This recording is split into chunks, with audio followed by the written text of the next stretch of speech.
تقسیم کرتا ہوں، یعنی اللہ کا مجھے حکم ہے تو میں کسی انسان کے ساتھ زیادتی نہیں بلکہ سب کے ساتھ برابر تقسیم کرتا ہوں۔ اسی طرح قیادت کی ایک اور خوبی اور ایک اصول آپ کہہ لیجئے وہ یہ ہے کہ رحمت ہے، تحمل ہے، نرمی ہے، یہ قیادت میں ہونا بہت ضروری ہے۔ رسول اللہ صلی اللہ علیہ وسلم کی ذات اقدس کے حوالے سے قرآن پاک اس بات کو بیان کرتا ہے کہ فَبِمَا رَحْمَةٍ مِّنَ اللَّهِ لِنْتَ لَهُمْ وَلَوْ كُنْتَ فَظًّا غَلِيظَ الْقَلْبِ لَانفَضُّوا مِنْ حَوْلِكَ کہ اے نبی صلی اللہ علیہ وسلم، اللہ کی رحمت سے آپ نرم دل ہیں۔ اگر آپ سخت ہوتے اور سخت دل ہوتے تو یہ جو آپ کے آس پاس صحابہ کی جماعت بیٹھتی ہے، صحابہ بیٹھتے ہیں تو یہ ایک ایک کر کے چھٹ جاتا۔ یعنی قائد جو ہوتا ہے وہ نرم دل ہوتا ہے، وہ ہمیشہ سراپا رحمت ہوتا ہے، اور وہ تحمل اس کے مزاج میں، بردباری اس کے مزاج میں ہوتی ہے۔ یہ رسول اللہ صلی اللہ علیہ وسلم کے مزاج کو ہم دیکھتے ہیں تو اللہ سبحانہ و تعالیٰ نے آپ ہی کے بارے میں رحمت للعالمین فرمایا کہ آپ کو ہم نے تمام جہانوں کے لیے رحمت بنا کر بھیجا۔ اور رسول اللہ صلی اللہ علیہ وسلم نے ہمیشہ آپ نے محبت لوگوں کو سکھایا، اور اگر کسی نے آپ کے ساتھ سخت رویہ بھی اختیار کیا تو رسول اللہ نے ہمیشہ نرمی کے ساتھ اور ہمیشہ احترام کے ساتھ اور ہمیشہ اچھے انداز میں آپ نے جواب دیا۔ اب یہ نرمی اور یہ رحمت ایسا بھی نہیں ہے کہ کہیں پر اصول پسندی پر یہ غالب آ جائے اور اصول پسندی نہ اختیار کرے، بلکہ رسول اللہ صلی اللہ علیہ وسلم کی شخصیت میں ایک توازن ہمیں نظر آتا ہے کہ آپ نے ہمیشہ اصول پسندی اور حکمت کے ساتھ آپ معاملات کو لے کر چلے۔ یعنی ہم دیکھتے ہیں کہ صلح حدیبیہ کا موقع ہے کہ جب کفار کے ساتھ یہ معاہدہ لکھا جا رہا تھا، ظاہری طور پر ایسے لگتا تھا کہ یہ مسلمانوں کے مفاد کے خلاف ہے یا یہ نقصان دہ ہے، لیکن یعنی اس میں ایک شرط یہ رکھی گئی کہ اس سال عمرہ نہیں ہوگا۔ اب صحابہ اس پر بھی پریشان تھے کہ ہم مدینہ سے آئے کہ ہم نے عمرہ کرنا ہے تو ہمیں عمرے سے روک دیا گیا۔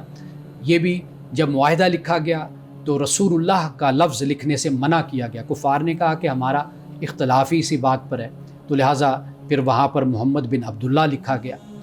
تیسری بات ہمیں یہ ملتی ہے کہ کفار نے کہا کہ جو مکہ سے آئے گا وہ آپ ہمیں واپس کریں گے، جو آپ کی طرف سے ہمارے پاس آئے گا ہم وہ واپس نہیں کریں گے۔ اب صحابہ ان تمام شکوں پر، کلازز پہ پریشان ہوئے۔ تو اب آپ دیکھیے کہ رسول اللہ صلی اللہ علیہ وسلم نے اس وقت حکمت کے ساتھ یہ فیصلہ کیا کہ ظاہری طور پر ایسے لگتا تھا کہ جو مسلمانوں کے مفاد کے خلاف ہے، لیکن صورتحال کیا نکلی؟ وہ یہ کہ ہزاروں لوگ پھر مسلمان ہو گئے، مکہ فتح ہو گیا، اسلام کو پھر سیاسی طاقت کے طور پر قبول کر لیا گیا۔ اسی طرح ہم دیکھتے ہیں کہ رسول اللہ صلی اللہ علیہ وسلم نے مذہبی رواداری کا مظاہرہ کیا۔ یعنی ایک معاشرے میں، ایک ملک میں مختلف گروہ رہتے ہیں، وہ سیاست کے حوالے سے ہیں، وہ مذہب کے حوالے سے ہیں۔ اگر وہ لیڈر، وہ قائد اگر منافرت اور تعصب کے ساتھ چلتا ہے تو پھر وہاں پر یکجہتی پیدا نہیں ہو سکتی، وہاں پہ ہمیشہ انتشار ہوگا، افتراق ہوگا، لڑائی جھگڑے ہوں گے، نفرت ہوگی اور وہ ریاست کمزور ہوگی۔ تو قائد کا طریقہ کار یہ ہوتا ہے کہ وہ سب کو لے کر چلتا ہے۔ رسول اللہ صلی اللہ علیہ وسلم کے پاس نجران کے عیسائی آئے تو آپ نے ان کے لیے مسجد نبوی میں رہنے کا انتظام کیا، انہوں نے اپنے طریقے سے عبادت بھی کی۔ اور ایک حدیث کے مطابق ہم یہ بھی دیکھتے ہیں کہ جب ایک یہودی کا جنازہ گزرا تو رسول اللہ صلی اللہ علیہ وسلم کھڑے ہو گئے اور صحابہ نے عرض کیا رسول اللہ یہ تو یہودی تھا، تو رسول اللہ نے فرمایا کیا یہ انسان نہیں ہے؟ تو یہ یعنی جسے ہم کہتے ہیں کہ مذہبی رواداری، قرآن مجید نے بھی اسی بات کو بیان کیا، لا اکراہ فی الدین، کہ دین میں کسی طرح کی بھی کوئی سختی نہیں ہے۔ اور پھر مفاد عامہ کو ترجیح دینا ذاتی مفاد پر، یعنی اپنے مفاد کو چھوڑنا اور مجموعی مفاد کا خیال رکھنا۔ رسول اللہ صلی اللہ علیہ وسلم نے غزوہ خندق کے موقع پر آپ نے صحابہ کے ساتھ مل کر آپ نے کام کیا، مزدوری کی، یعنی خندق کھودی گئی۔ اور پھر جب بھی کوئی موقع ایسا ہوا کہ کچھ پکانا ہے، کچھ کھانا ہے مل جل کر، تو رسول اللہ صلی اللہ علیہ وسلم نے بھی ایک پارٹیسپینٹ کے طور پر آپ نے حصہ لیا، یعنی لکڑیاں لانی ہیں، آگ جلانی ہے، کوئی اور کام کرنا ہے، تو آپ نے اپنے صحابہ کے منع کرنے، عرض کرنے کے باوجود بھی کہ یا رسول اللہ آپ تشریف رکھیے، ہم سب کام سر انجام دے لیں گے، لیکن آپ نے فرمایا کہ نہیں، میں بھی تمہارے ساتھ اس کام میں شریک ہوں گا۔ تو رسول اللہ صلی اللہ علیہ وسلم پھر شریک ہوئے۔ اسی طرح میثاق مدینہ کو اگر آپ دیکھ لیجئے کہ وہاں پر رسول اللہ صلی اللہ علیہ وسلم نے جو لکھا اور جو تمام قبائل کو اور مذاہب کو اکٹھا کیا، یعنی تمام برابر کے شہری ہوں گے۔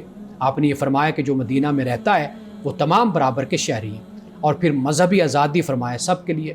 جنگ اور امن کے جو فیصلے ہوں گے وہ مشاورت کے ساتھ ہوں گے، اور ظلم اور غداری پر جو اجتماعی ذمہ داری ہے وہ سب مل کر ادا کریں گے۔ اور آخری بات کہ فتح مکہ کے موقع پر کہ جب رسول اللہ صلی اللہ علیہ وسلم ایک فاتح کی حیثیت سے مکہ میں داخل ہوئے، آپ کے ساتھ تقریباً 10,000 صحابہ بھی موجود تھے، بحیثیت یعنی فاتح کے آپ داخل ہوئے۔ اس وقت آپ چاہتے تو کفار و مشرکین کو قتل کروا دیتے، قتل عام کا اعلان کر دیتے، لیکن رسول اللہ نے فرمایا لا تثریب علیکم اليوم وانتم طلقاء، آج تم پر کوئی بھی کسی قسم کی کوئی بھی تثریب نہیں ہے اور کسی قسم کی کوئی ایسی بات نہیں ہے نفرت کی، ملامت کی۔ تو فرمایا کہ فانتم الطلقاء، آج تم سب کے سب آزاد ہو۔ بلکہ ایک صحابی نے جب یہ نعرہ لگایا کہ آج کا دن خون کا دن ہے، خون بہانے کا دن ہے، رسول اللہ نے فرمایا کہ نہیں، آج کا دن رحم کا دن ہے، معافی کا دن ہے۔ تو یہ رسول اللہ نے فرمایا۔ تو گویا کہ اگر ایک قائد کو، ایک لیڈر کو اگر غلبہ حاصل ہو جاتا ہے، اکثریت حاصل ہو جاتی ہے، اگر وہ اپنے ملک میں، اپنی ریاست میں حکومت بنا لیتا ہے، اقتدار اس کو حاصل ہو جاتا ہے، تو پھر اس پر بھی اس کو چاہیے کہ وہ اپنے مخالفین کے ساتھ عفو درگزر کا معاملہ کرے اور ملک کو آگے لے کر چلے، اور سب لوگوں کو جو معاشرے کی، سماج کی اکائیاں ہوتی ہیں، مختلف لوگ ہوتے ہیں، ان سب کو لے کر ساتھ چلے تاکہ ملک کو، ریاست کو اور قوم کو مضبوط کیا جائے، مستحکم کیا جائے اور ان کی خدمت کی جائے۔ مولانا صاحب بہت شکریہ۔ بہت سی باتیں ایسی جو ایک سیاسی قائد کے اندر ہمیں نظر آنی چاہیے۔ رسول اللہ صلی اللہ علیہ وآلہ وسلم کی ذات کی تو بات کیا ہی ہے، لیکن ہم دیکھتے ہیں کہ اس کے بعد بھی یعنی حضرت اصحاب رسول جو خلفائے راشدین ہیں، ان کی بھی ہم زندگی دیکھیں تو ہمیں ایک سے بڑھ کے ایک مثال نظر آتی ہے۔ لیکن جب ہم حکمرانوں کی، آج کے دور کے سب حکمرانوں کی جب تصویریں دیکھتے ہیں، ایک پورا کینوس ہمارے سامنے آتا ہے، تو ایک الگ طرح سے فیلنگ جو ہے نا وہ محسوس ہوتی ہے۔ ایک دو سوالات ایسے ہیں جو مذہب اور یہ سیاست سے متعلق ہیں، اور اس کے بعد پھر یہ جو عملی صورتحال ہے اس پہ بھی میں آتا ہوں۔ سب سے پہلے تو آپ یہ بتائیے گا کہ رسول اللہ صلی اللہ علیہ وآلہ وسلم نے ریاست قائم کی مدینہ میں آ کے۔ مکہ میں تو آپ ریاست کا سربراہ نہیں تھے اور ریاست قائم بھی نہیں تھی اس طرح سے، تو مدینہ میں آ کر جب ریاست کا قیام عمل میں لایا گیا تو کیا سیاسی معاملات کو چلانے کے لیے بھی وحی سے رہنمائی لی جاتی تھی؟ اللہ رب العزت کی طرف سے وحی آتی تھی سیاسی معاملات کو چلانے کے لیے، بھی سیاسی نظم کو چلانے کے لیے، یا نہیں؟ اگر رسول اللہ صلی اللہ علیہ وآلہ وسلم کو وحی سیاسی معاملات کے اندر بھی رہنمائی فراہم کرتی تھی، تو پھر ہم یہ کیوں کہتے ہیں کہ دین الگ ہے، سیاست الگ ہے؟ دین کا میدان بالکل جو ہے نا وہ اور ہے، سیاست کا میدان بالکل اور ہے، ان دونوں کو ایک اکٹھا نہیں کرنا چاہیے۔ اچھا، آپ نے جہاں سے بات شروع کی نا، تو میں سب سے پہلے تو وہاں سے چاہوں گا کہ بات کو شروع کروں۔ جی، وہ یہ ہے کہ رسول اللہ صلی اللہ علیہ وسلم جب آپ مدینہ تشریف لائے، اور جو ریاست کا لفظ ہم استعمال کرتے ہیں یہ لفظ آج کی پیداوار ہے۔ اچھا، اور رسول اللہ صلی اللہ علیہ وسلم جب مدینہ تشریف لائے تو وہاں پہ جو بھی نظم تھا، جو بھی ایک نظام تھا، جو ایک طرز زندگی تھا، اس کے مطابق یعنی جو بنیادی اور اصولی باتیں ایک انسانی معاشروں کو چاہیے ہوتے ہیں اور ضروری ہوتے ہیں، وہ اللہ سبحانہ و تعالیٰ نے آپ کو وحی کے ذریعے سے وہ احکام آپ کو عطا کیے اور ایک مسلم معاشرے کو دیے۔ ٹھیک ہے۔ اور جو بات آپ نے کہی، دیکھیے کہ صحابہ کرام رضوان اللہ تعالی علیہم مجمعین اور رسول اللہ صلی اللہ علیہ وسلم کی یہ تربیت یافتہ جماعت ہے، خلفائے راشدین خاص طور پر۔ بے شک بے شک۔ اور ہم اپنے ہاں مختلف نعرے لگاتے ہیں، بلند کرتے ہیں، مذہبی جماعتوں کی طرف سے بھی ہوتے ہیں کہ اسلامی نظام یا اس طرح کر کے مختلف نظام شرعی نظام استعمال کرتے ہیں، شریعت کو نافذ کرنا بات کر رہے ہیں یا مصطفی نظام کی بات کرتے ہیں۔ اصل بات یہ ہے کہ رسول اللہ صلی اللہ علیہ وسلم نے افراد سازی کی، لوگوں کو تیار کیا تھا۔ صحیح، ٹھیک۔ یعنی اب آپ دیکھ لیجئے کہ مدینہ میں وہ تمدن تو نہیں تھا نا جو آج کا تمدن ہمیں نظر آتا ہے۔ بالکل ایک سادہ زندگی تھی، قبائلی زندگی تھی، ایک دیہی زندگی تھی، اس میں تھے، لیکن جو لوگ تیار کیے گئے تھے ان لوگوں نے اصل میں ڈیلیور کیا تھا اس ماحول میں بھی، اس ماحول میں اچھا ڈیلیور کیا۔ بالکل۔ اب رسول اللہ صلی اللہ علیہ وسلم کی ذات اقدس کے حوالے سے سیرت کے جن پہلوؤں کو ہم نے بیان کیا ہے یہ ہمیں صحابہ کی حیات میں خلفائے راشدین میں نظر آتے ہیں. بالکل واضح نظر آتے ہیں. اصل جو چیز ہوتی ہے وہ یہ ہے کہ بھئی امارات اتنی حیثیت نہیں رکھتے کہ آپ یہ کہیں کہ قانون بنا دیا جائے. آپ یہ کہیں کہ لوگ ایسے تیار کیے جائیں کہ نظام دیں، قانون بنائیں، معاشرے کو اس مقام تک لے کر جائیں کہ جہاں پہ امن ہے، سلامتی ہے، ترقی ہے. یہ افراد سازی جو ہے یہ در حقیقت ہم نے اس کو پس پشت ڈال دیا. ہم اس پر اگر توجہ کریں اپنے معاشرے میں افراد سازی پر، اصلاح پر، اخلاقی حوالے سے، اجتماعی حوالے سے، تو پھر کیا ہوگا کہ پھر جو اچھے لوگ آپ کو میسر آئیں گے نا وہ پھر جب آگے آئیں گے تو خود بخود آپ کا معاشرہ سنورے گا، آپ کا حکومتی نظام، آپ کا سیاسی نظام وہ بہتر ہوتا چلا جائے گا. جو دوسری بات آپ نے کی، دیکھیے اللہ سبحانہ و تعالیٰ اپنے رسول صلی اللہ علیہ وسلم کے ذریعے سے جو ہمیں احکام دیتا ہے اجتماعی زندگی کے حوالے سے، سیاسی حوالے سے، وہ بنیادی اور اصولی احکام ہیں. باقی بہت سے معاملات ایسے ہیں کہ جو اللہ نے جیسے فرمایا وشاورہم فی الامر، آپس میں مشورہ کیجیے، وامروا شورا بینہم، معاملات کو مشورے سے حل کیجیے. تو پھر بہت سے معاملات رسول اللہ صلی اللہ علیہ وسلم اپنے صحابہ کے ساتھ بیٹھ کر مشورہ کر کے پھر اس کے مطابق پھر آپ آگے قدم بڑھایا کرتے تھے. ٹھیک ہے. یعنی کئی احکام ایسے تھے کہ جو اصولی اور بنیادی ہیں وہ خدا کی طرف سے وہ ڈیسائیڈ دیے گئے، بتا دیے جاتے ہیں. باقی جو ہے وہ پھر آپ مشورے کے ساتھ صحابہ کے ساتھ مل کے جیسے کوئی حکمت عملی اپنانی ہے، جنگ کب کرنی ہے، کس طرح سے کرنا ہے معاملات سارے. باقی جیسے ہم غزوہ خندق کا جیسے میں نے ذکر بالکل بالکل سلمان فارسی رضی اللہ تعالیٰ عنہ نے کہا کہ بھئی فارس میں اس طریقے ہمارے ہاں یہ کیا جاتا تھا کہ خندق کھودی جاتی تھی. خندق کھودی جاتی تھی تو یہ طے ہوا کہ پھر خندق کھودی جائے. تو یہ مشورے کے ساتھ طے ہوا. اسی طرح کئی غزوات کے موقع پر کہ مدینے میں رہ کر لڑیں یا مدینے سے باہر جا کر لڑیں، تو یہ اس پر بھی پھر مشورہ ہوا. تو بہت سے معاملات جن میں اللہ تعالیٰ کی طرف سے یعنی رہنمائی نہیں، حکم نہیں ہے، تو ان معاملات کو پھر اجتہاد سے اور باہمی مشورے سے پھر حل کیا گیا. صحیح. ایک دوسرا سوال یہ ہے کہ قرآن اولو الامر کی اطاعت کی بات کرتا ہے. اکثر جگہ پہ قرآن اطاعت رسول اور اطاعت اللہ اور اطاعت رسول کی بات کرتا ہے، اور پھر اولو الامر کی بات ہوتی ہے. اولو الامر ہمارے ہاں بیان کیا جاتا ہے کہ یہ سیاسی قائدین ہیں جو نظم چلاتے ہیں، جو ایک لیڈرشپ لیول پہ ہیں، تو ان کی اطاعت ہے. ہم دیکھتے ہیں کہ اولو الامر ہی آپ کی رائے، میری رائے، میڈم کی رائے، سب کی رائے کے اندر، سب کی رائے کے مطابق وہ رائے راست سے ہٹے ہوئے ہیں. تو اب اس میں اولی الامر یا تو پھر تبدیل ہو جائیں گے یا پھر ان کی اطاعت ہمارے اوپر ضروری ہو جائے گی. پھر بھی دیکھیے جو اولی الامر آپ کو اللہ اور اس کے رسول کی اطاعت کے مطابق حکم دیتے ہیں، قانون سازی کرتے ہیں، آپ پر لازم ہے کہ آپ ان کی اطاعت کریں.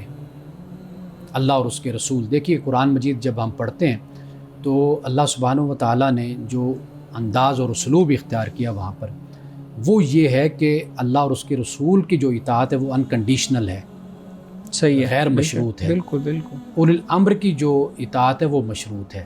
اچھا. یعنی اللہ اور اس کے رسول کے حکم کے مطابق اگر وہ چلیں گے کہتے ہیں تو پھر ان کی اطاعت ہے. صحیح. اگر نہیں ہے تو پھر ان کی اطاعت نہیں کی جائے گی. لیکن یہاں پر یاد رکھیے کہ احادیث رسول صلی اللہ علیہ وسلم میں جو ہمیں تلقین ملتی ہے وہ یہ ہے کہ آپ نے جماعت کے ساتھ رہنا ہے. اور جماعت سے مراد یہ نہیں کہ کوئی ہمارا گروہ، جماعت سے مراد یہ ہے کہ جو ایک آپ کے معاشرے کا نظم ہے، سیاسی نظم ہے، آپ نے اس کو فالو کرنا ہے اور اس کے ساتھ چلنا ہے.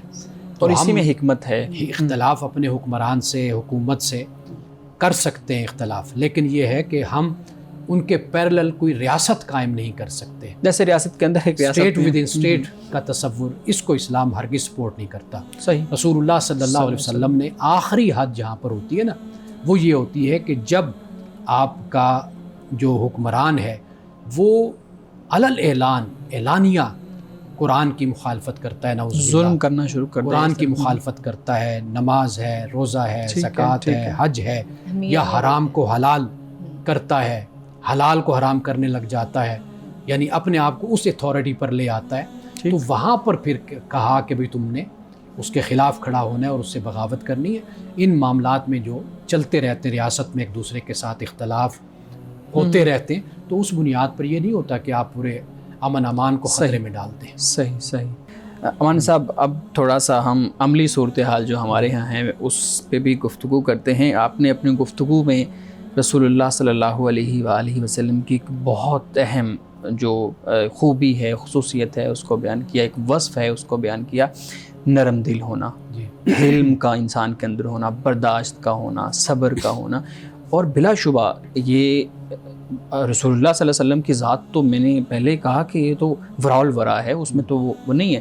ایک عام انسان کے اندر بھی جب یہ چیزیں ہوتی ہیں تو وہ ایک لیڈرشپ والی سٹیج پہ آ جاتا ہے. لیکن ہمارے ہاں جب ہم علمی ڈسکورس کو دیکھتے ہیں تو ایک چیز بیان کی جاتی ہے، ہو سکتا ہے کوئی اس سے اختلاف بھی کرے، کہ کئی خلفائے راشدین میں سے حضرت عثمان غنی کے بارے میں یہ بیان کیا جاتا ہے وہ نرم دل تھے، نرم مزاج تھا ان کا، اسی وجہ سے ان کے ٹائم پیریڈ کے اندر جو ان کا وہ نظم حکومت تھا اس میں کچھ تضادات بھی سامنے آئے. پھر اسی طرح سے کچھ جو ایک گرپ ہوتی ہے ریاست کی وہ بھی کمزور ہوئی. تو نرم دل ہونا کیا یہ ایک حکمران کے لیے ضروری ہے؟ حالانکہ دوسری طرف ہمیں اس طرح کی مثال بھی مل رہی ہے. اچھا، میں گزشتہ بات سے ذرا چاہتا ہوں کہ وضاحت مزید کر دوں. جی بالکل ٹھیک. وقفے پہ جانے سے پہلے وہ یہ ہے کہ جہاں میں نے یہ بات ختم کی تھی نا، جہاں پہ کہ حکمران اگر علل اعلان یعنی قرآن اور سنت کے خلاف جو بنیادی اصول بات کرتا ہے، حرام کو جیسے میں نے بتایا حلال کرنا، تو وہاں پر کھڑے ہونے کا حکم ہے. لیکن یہ بات بھی ذہن میں رکھنی چاہیے کہ پہلے اپنی طاقت کو دیکھا جاتا ہے، استطاعت کو، کہ آپ جب کھڑے ہوں گے تو وہ کتنا اس کا اپنی طاقت ہے یا نہیں ہے اتنی، بالکل ٹھیک ہے، آپ کو اس میں کامیابی کے چانسز کتنے ہیں. اگر 101% ہیں تو پھر آپ کھڑے ہو سکتے ہیں. صحیح. ورنہ ایسے ظالم جابر کے خلاف جب آپ کھڑے ہوں گے تو واضح بات ہے کہ آپ اپنی قوت کو اور کمزور کر لیں گے. تو لہٰذا کھڑا ہونا بھی اس وقت ہے کہ جب علل اعلان اللہ اور اس کے رسول کی نافرمانی ہو رہی ہو اور وہ اپنے آپ کو نعوذ باللہ خدا اور رسول کے مقابل اپنے آپ کو کھڑا کر لیتا ہے، جیسے فرعون کا کردار تھا، جیسے نمرود کا کردار تھا. تو یہ چیز واضح ہو جانی چاہیے. ایسے حکمرانوں کے خلاف بھی اس وقت کھڑا ہونا ہے کہ جب آپ کے پاس طاقت ہو، 101% آپ اس یقین پر ہوں کہ آپ کو اس میں کامیابی ان کے خلاف یعنی ہم یہ ہوگی. کہہ سکتے ہیں کہ آپ نے پورا ہوم ورک کیا ہوا ہے، آپ کے پاس بنیادی طاقت یہ ہے. بنیادی بات ہے. اور پھر یہ بات بھی ذہن میں رکھیے کہ رسول اللہ نے فرمایا کہ منقع کے سر والا بھی اگر تمہارا حکمران ہو تو تم اس کی بھی اطاعت کرو. حبشی بھی تمہارا حکمران بن جائے تو اس کی بھی اطاعت تفریق کے کرو. بغیر. یعنی یہ نہ دیکھو کہ وہ کس شکل و صورت کا مالک ہے، اس کی شخصیت کیسی ہے، اس کا بیک گراؤنڈ کیا ہے کیا نہیں ہے. یہ نہیں ہے. اصل چیز کیا ہے؟ اس کا کردار، اس کا اخلاق، اور پھر یہ کہ وہ تمہارا بڑا بنا دیا گیا ہے. ٹھیک ہے. تو لہٰذا اس بڑے کی، اس امیر کی تم نے اطاعت ہر صورت میں کرنی ہے. صحیح. جی میڈم آپ سوال کرنا چاہ رہے تھے. امیر کی بھی بات ہو گئی یا اولو الامر کی جیسے پہلے بات ہو رہی تھی، تو جیسے اب ہمارے پاس کچھ سالوں پہلے سے ایک کرائٹیریا تھا حکمران وہ الیکشن کے لیے وہی کھڑا ہو سکتا ہے جس نے گریجویشن کی بھی ہو. تو اسلامی حوالے سے اگر ہم دیکھیں کہ قرآن و سنت کی تعلیمات سے معترف، مطلب اس کے ساتھ سارا وابستگی ہونا ایک رہنما کی، یہ کس قدر ضروری چیز ہے؟ تبھی تو اس کے لیے فیصلہ کرنے میں اور فیصلہ لینے میں، مشاورت کرنے میں، قانون سازی میں، یعنی یہ کتنی ضروری چیز ہے. گریجویشن تو اپنی جگہ، لیکن یہ جو ہماری بیس ہے ایک مسلمان کی، اس کو قرآن و سنت کا بنیادی علم کتنا ہونا ان کے لیے کہ ان کا جاننا ضروری ہے. دیکھیے، بنیادی بات عوام کی تائید ہے، عوام کا ووٹ ہے، جی، عوام کا الیکشن میں منتخب کرنا ہے. یہ بنیادی بات ہے. بس اب اس کے بعد آپ اپنے معاشرے کو جب ایجوکیٹ کریں گے، آپ اپنے معاشرے کو بہتر کریں گے، تو آپ ہی میں سے لوگ اچھے منتخب ہو کر آگے جاتے ہیں. یہ جو ڈائیکوٹمی ہمارے ہاں قائم کر دی جاتی ہے نا، ہم یہ تقاضا کرتے ہیں کہ ہمارا معاشرہ سماج جیسا بھی ہو لیکن اوپر جو جانے والا ہو وہ بڑا پارسا، بڑا ایماندار، بڑا نیک ہو. تو ایسا نہیں ہوتا. یہ 80 سال میں پاکستان کی تاریخ میں یہ سارے نسخے انداز ہم نے آزمائے ہوئے ہیں. اس کا فائدہ تب ہوگا کہ جب آپ اجتماعی طور پر اپنے معاشرے پر محنت کرتے ہیں. اہل علم، اہل دانش جب لوگوں کو ایجوکیٹ کرتے ہیں، معاشرے کو تعلیم یافتہ بناتے ہیں، تربیت کرتے ہیں، تزکیہ و تطہیر کرتے ہیں، پھر اسی معاشرے میں لوگ آگے بڑھ کر اوپر جاتے ہیں. تو لہٰذا یہ اس طرح کی امیدیں پالنا کہ جی معاشرہ جیسے بھی گمراہی میں، بد اخلاقی میں، پستی میں، جہالت میں ڈوبا ہوا ہو، گرا ہوا ہو، لیکن اوپر ہمارے اچھے لوگ جانے چاہیے. تو وہ اچھے بھی اوپر چلے بھی جائیں گے نا بیچارے، پھر ان کے ساتھ جو سلوک ہوگا وہ بھی بہت برا ان کے ساتھ سلوک اور ہوگا. ہم نے تو دیکھا بھی لہٰذا ہے بڑے لوگوں کے ساتھ. اس چیز کو بس اہمیت دی جانی چاہیے کہ آپ اپنے معاشرے کو جتنا ہو سکے ایجوکیٹ کریں، اپنے معاشرے کو فوکس کریں. یہاں سے جو لوگ اوپر جائیں گے تو اسی طرح کا ہی اسلام اور اسی طرح کا کلچر، اسی طرح کا اخلاق جو ان سا ہے وہ آپ کے سامنے ظاہر اچھا ہوگا. ایک اور چیز ہے کہ اگر مثال کے طور پہ اسی چیز کو ہم دیکھیں کہ ہم یہ چاہتے ہیں ہم یعنی بطور عوام ہم جیسے بھی ہوں ہمارا لیڈر اچھا ہونا چاہیے اخلاقی سے. لیڈر اگر اچھا ہے، منصف بھی ہے اور بڑا کوالٹی والا بھی ہے، ایماندار، اب وہ جو فیصلے کرے گا، فیصلے تو اس نے کرنے عوام کے لیے. عوام جو ان سی ہے وہ اس کے کردار کوئی نہیں ہے، وہ ایکسیپٹ کریں گے، وہ کہیں گے پھر یہ اس کے خلاف ہو جائیں گے. اور ماضی میں ہم اسلامی دیکھیے اس کا کوئی کرائیٹیریا اس طرح نہیں ہوتا کہ ہم کسی کو اس سانچے میں پورا ڈھال کر تیار کر کے پھر ہم اوپر اس کو بھیجیں. طریقہ یہی ہوتا ہے کہ آپ ہی کے معاشرے سے لوگوں نے تیار ہونا ہے. آپ اپنے معاشرے پہ محنت کریں. بالکل. ہم نے اپنے 80 سال میں تقریباً ہم نے اس پر چونکہ کام نہیں کیا. ہم ہر کوئی سیاست کرنا چاہتا ہے، کوئی بھی اپنی ذمہ داری کو نبھانا نہیں چاہتا. یعنی صحافی کا کام کیا ہے، اہل دانش کا کام کیا ہے، دانشور کا کام کیا ہے، استاد کا کام کیا ہے، ایک عالم دین کا کام کیا ہے. جب ہم اپنے معاشرے پر ہی توجہ نہیں کرتے تو پھر ریفارم نہیں کرتے معاشرے کو، تو واضح بات ہے کہ پھر یہی کہیں تلچھٹ جو ان سا ہے وہ اوپر جاتا ہے، وہی کچھ آپ کو نظر آئے گا. ہاں اگر آپ عوام کی رائے کو دبا کر سب کچھ ختم کر کے اگر آپ کسی اور طریقے سے لانا چاہیں گے، وہ تجربے بھی ہو چکے ہیں اس ملک میں، تو اس کے جو نتائج ہیں وہ بھی ہم نے دیکھے ہیں. ایک اعتراض ہمارے ہاں بہت بڑے لیول پہ یہ کیا جاتا ہے جی کہ مذہبی سیاسی جماعتیں ہیں وہ ہر تیسرے دن کھڑی ہو جاتی ہیں، کوئی دھرنے کے لیے، کوئی احتجاج کے لیے. ہر ایک شخص کی اپنی مرضی ہے. کوئی کہتا ہے جی مذہبی اقدار کی پاسداری ہونی چاہیے، کوئی کہتا ہے جی قوانین کے اندر مذہب فالو نہیں ہو رہا، کوئی کہتا ہے جی غیر اسلامی قوانین بن گئے ہیں. اس میں سے بھی ہم دیکھیں تو کچھ آدھے کہتے ہیں جی یہ اسلامی ہے، آدھے کہتے ہیں جی غیر اسلامی ہے. اور اس تناظر میں ایک بڑا اعتراض یہ کیا جاتا ہے کہ یار یہ مذہبی لوگوں کو سیاست میں آنا ہی نہیں چاہیے. یہ مذہبی لوگ قرآن و سنت کے لیے، مسجد کے لیے، ممبر کے لیے، مدرسہ کے لیے ہوتے ہیں، ان کا کام ہی نہیں ہے سیاست میں آنا. تو یہ کیوں پھر وہ اس طرح کے لفظ استعمال کیے جاتے ہیں، یہ کیوں پنگا لیتے ہیں، اس طرح کے لفظ بھی استعمال کیے جاتے ہیں؟ دیکھیے بات یہ ہے کہ پاکستان کا آئین سب سے پہلے ہمیں یہی بتاتا ہے کہ قرآن و سنت کے مطابق قانون سازی ہوگی، قرآن و سنت کے خلاف قانون سازی نہیں ہوگی. ٹھیک ہے. اب اس سے آگے جب چلتے ہیں ہم، تو اصل جو بات ہے وہ یہ ہے کہ جب کوئی قانون بن جاتا ہے تو آپ پر لازم ہے کہ آپ اس کی اطاعت کریں.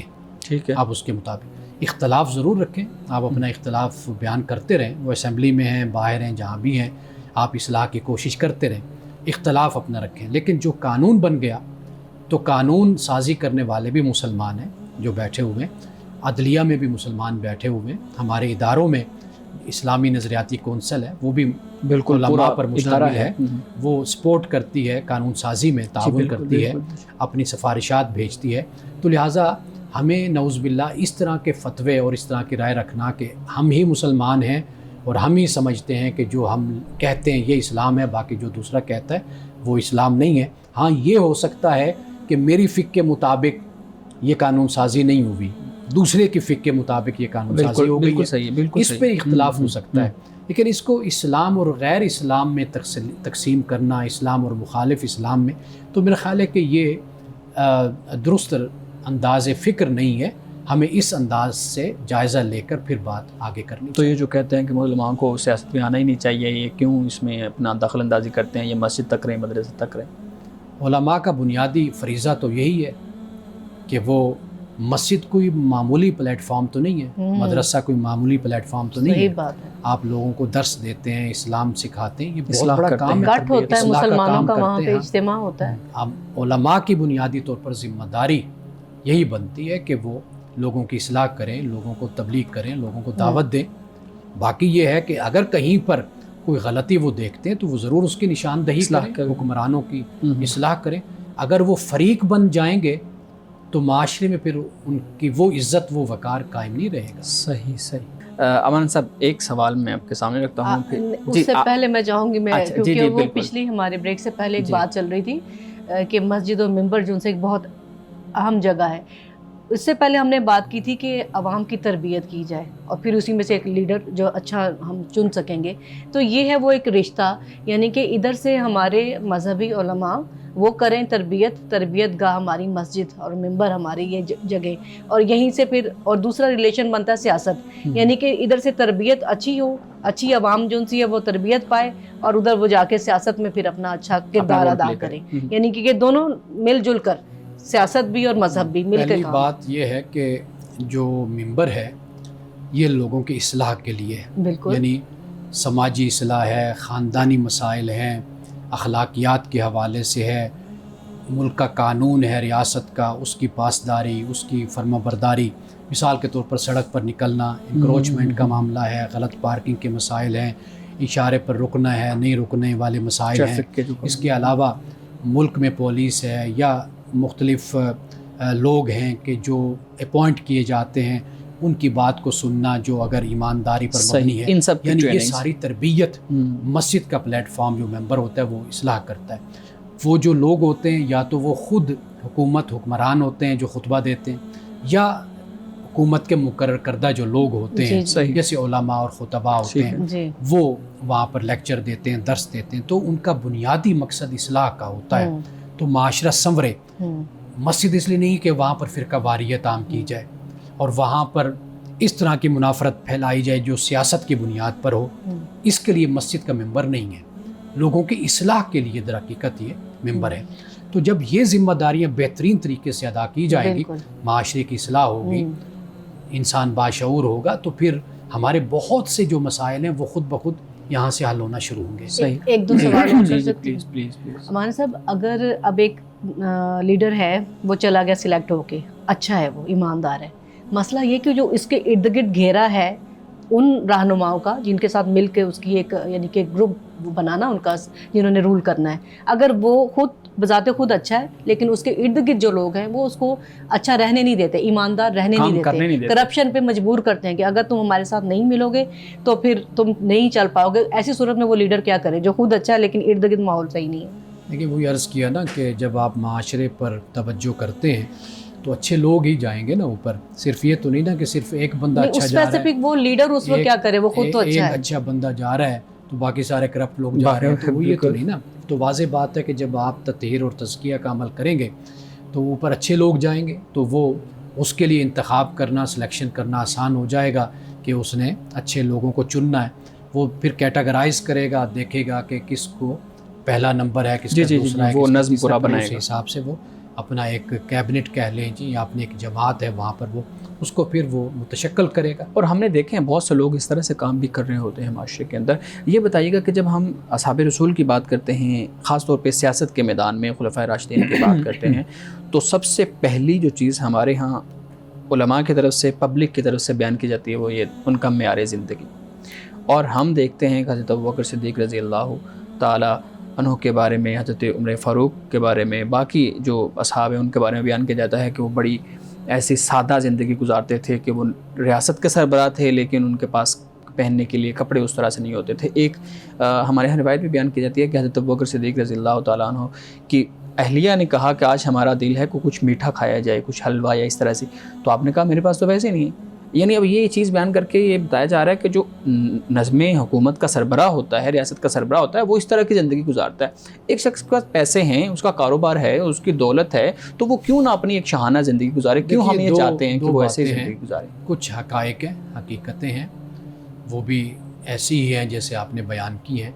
کچھ یہ ہے کہ ہمارے ہاں غلو بھی کیا جاتا ہے, مبالغہ بھی کیا جاتا ہے. یعنی مثال کے طور پر سیدنا عثمان غنی رضی اللہ تعالیٰ عنہ مالدار تھے اور آپ کے پاس بہت مال تھا, تجارت کاروبار آپ کرتے تھے, اور اسی طرح اور بہت سے صحابہ تھے کہ جن کو اللہ تعالیٰ نے بڑا نوازا ہوا تھا. خود حضرت علی رضی اللہ تعالیٰ عنہ آپ بھی مالدار تھے, اور آپ کے بارے میں یہ معلوم ہوتا ہے کہ آپ کے کئی اوقاف تھے. اچھا. یعنی جیسے آپ کے پاس باغات تھے, ان میں سے بڑی آمدن یعنی لاکھوں میں جنریٹ ہوتی دینار کی ہم بات کرتے ہیں, کروڑوں اور لاکھوں میں یہ آتا ہے حصہ.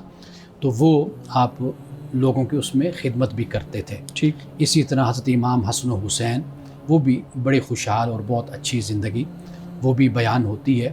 لیکن یہ ضرور بات ہمیں نظر آتی ہے کہ ان بڑے لوگوں میں، ان مقدس ہستیوں میں یہ ہے کہ مال دولت بھی ہے، سب کچھ ہے، لیکن پھر بھی دل خدا کی طرف متوجہ، یعنی ایسے نہیں کہ آج کے مالداروں کی طرح نماز چھوٹ گئی یا خوف خدا چلا، خوف خدا بھی ساتھ ہے، خدمت خلق کا بھی کام ساتھ ہے، تہجد گزاری بھی ہے، یعنی کہ مالداری یہ بھی ساتھ ہے، ایسا نہیں کہ نہیں ہے۔ تو لہٰذا ہمیں جو معیار دیا جاتا ہے نا اللہ کے رسول کی طرف سے، قرآن کی طرف سے، وہ یہ ہے کہ آپ مال ہے، آپ کے پاس دولت ہے، سب کچھ ہے، یہ کوئی عیب والی چیز نہیں ہے، یہ ہو، لیکن آپ فرما برداری اللہ اور اس کے رسول کی، اس کے تحت آپ اپنی زندگی گزاریں، ظلم اور زیادتی نہ ہو، تکبر نہ ہو، عاجزی اور انکساری ہو، خدمت خلق ہو، یہ کام ساتھ ساتھ ہوں۔ تو ہمارے ہاں اصل میں جب بھی یعنی صحابہ کرام رضوان اللہ تعالیٰ علیہ مجمعین کے علاوہ بھی جب بھی ہم اپنے علماء کی بھی بات کرتے ہیں نا، ائمہ کی بھی بات کرتے ہیں، تو ہمارے ہاں یہ رویہ اختیار کیا جاتا ہے۔ ہم یہ سمجھتے ہیں کہ ان کو جتنا ہم غریب دکھائیں گے، جتنا ان کو مفلس دکھائیں گے، سادہ دکھائیں گے، تو شاید ان کی عظمت اور شان میں بڑا اضافہ ہوگا علماء اور ائمہ کے حوالے سے۔ حالانکہ آپ یہ دکھائیں کہ وہ کاروبار بھی کرتے ہیں، مال بھی ہے، تجارت بھی ہے، سب کچھ ہے، لیکن اس کے ساتھ پھر خدا ترسی بھی ہے، انفاق فی سبیل اللہ بھی ہے، یہ در حقیقت اصل ان کا مقام و مرتبہ ہے۔ مولانا صاحب حدیث مبارکہ بیان کیجیے گا۔ حضرت عبادہ بن صامت روایت کرتے ہیں کہ رسول اللہ صلی اللہ علیہ وسلم نے فرمایا ان افضل الایمان، کہ جو افضل ایمان ہے وہ کیا ہے؟ فرمایا کہ ان تعلم ان اللہ معک حیث کنت، کہ تو یہ جان لے کہ تیرے ساتھ اللہ ہے جہاں بھی تو ہو، جس جگہ بھی تو ہے، تو اس بات کا یقین کر لے، اس بات کو مان لے کہ وہاں پر تیرے ساتھ تیرا خدا ہے۔ تو فرمایا کہ یہ در حقیقت افضل ایمان ہے۔ ناظرین کرام، اس دعا کے ساتھ اپنے پروگرام کا اختتام کریں گے۔ اللہ رب العزت حسن کلام اور تاثیر کلام عطا فرمائے، ہماری زبان کی گروں کو کھول دے اور سننے والوں تک خیر کا پیغام پہنچے۔ اجازت دیجیے، خدا حافظ۔